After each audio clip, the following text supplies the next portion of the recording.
দেখুন, আমাদের সাধারণত আমরা বলি যে সমাজে অর্ধেক হচ্ছে নর, অর্ধেক নারী, অর্ধেক পুরুষ, অর্ধেক নারী। কিন্তু বাংলাদেশের প্রেক্ষিতে কিন্তু পুরুষের চেয়ে আপনারা শুনে অবাক হবেন যে নারীর সংখ্যা আরো বেশি এবং যথেষ্ট সিগনিফিকেন্টলি বেশি। তো সেই সমাজে আসলে নারীরা যদি পিছিয়ে থাকে তাহলে তো কোনোভাবে আমাদের সার্বিক অগ্রগতি সম্ভব না।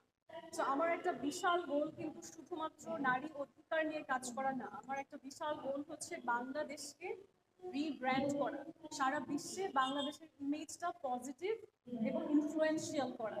আমরা আজ পর্যন্ত আমাদের দেশের জন্য যারাই কাজ করে দেখেছি যে তারা অনেকটা দান নির্ভর হয়ে যায়। অন্য দেশ আমাদেরকে কতটুকু দান দিচ্ছে, সেটার উপর কতটুকু সাহায্য করছে, সেটার উপর নির্ভর করে আমরা পলিসি মেকিং করি, প্ল্যান করি। আমি এই জায়গাটা একটা বিশাল পরিবর্তন চাই। আমি চাই আমার দেশ যেন উন্নত দেশের সাথে সমমানে সম পর্যায়ের কাজ করে এবং সেরকম সম্মানও পায় মানুষ হিসেবে। তো সেখানে আমার কাছে মনে হয় যে আমি যদি আমার দেশের একটা বিশাল জনগোষ্ঠীকে সামনে এগিয়ে না যাই তাহলে আসলে কিভাবে এটা সম্ভব হবে। সেই চিন্তা থেকে আমি সবসময় চেষ্টা করি নারী অধিকার রিলেটেড যে কোনো কাজের সাথে সম্পৃক্ত থাকতে। এবং আমি যেই কাজটা করি অ্যাজ আ পলিটিক্যাল এডুকেটর, সেখানে একটা বিশাল জায়গা থাকে হচ্ছে জেন্ডার ইকুয়েশনটা মানুষকে বোঝানো।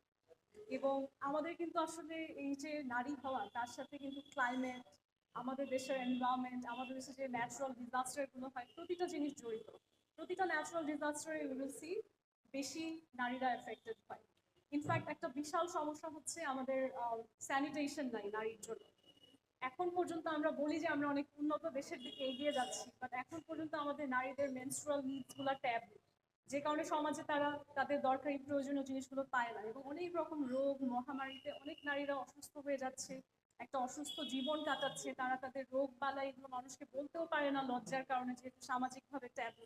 তো সব দিক থেকে আমার কাছে মনে হয় যে প্রান্তিক নারী এবং শহরের নারী সবার জন্যই কাজ করার অনেক স্কোপ আছে এবং কাউকেই পিছিয়ে রেখে আসলে দেশকে সামনে এগিয়ে নিয়ে যাওয়া সম্ভব না। আজকে আমরা আছি power of wonder women award প্রোগ্রামে।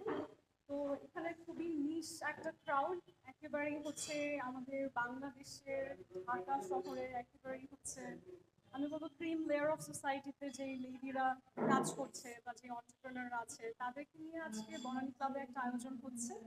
এবং তাদের সবারই আসলে ইন্ডিভিজুয়াল অনেক ভালো সোশ্যাল কন্ট্রিবিউশন আছে, সেটাকে রেকগনাইজ করে অ্যাওয়ার্ড দেওয়া হচ্ছে। আমি পার্সোনালি খুব অনার্ড ফিল করছি যে আমাকে এখানে চিফ গেস্ট হিসেবে আনা হয়েছে, বিকজ আমার জার্নিটাও তো আসলে অ্যাজ আ উইমেন একটা সংগ্রামের সাহসের জার্নি। যদিও আমি বলবো আমার জার্নি এখনো শেষ হয়নি, মাত্র শুরু হলো। তবে এখন যে আমাকে আমাদের নারীরা সমর্থন করছে, আমাদের শিক্ষিত সাকসেসফুল উইমেন যারা আছে সোসাইটিতে তারা আমার সাথে রিলেট করতে পারছে, এটা আমার জন্য আসলে অনেক বড় একটা পাওয়া।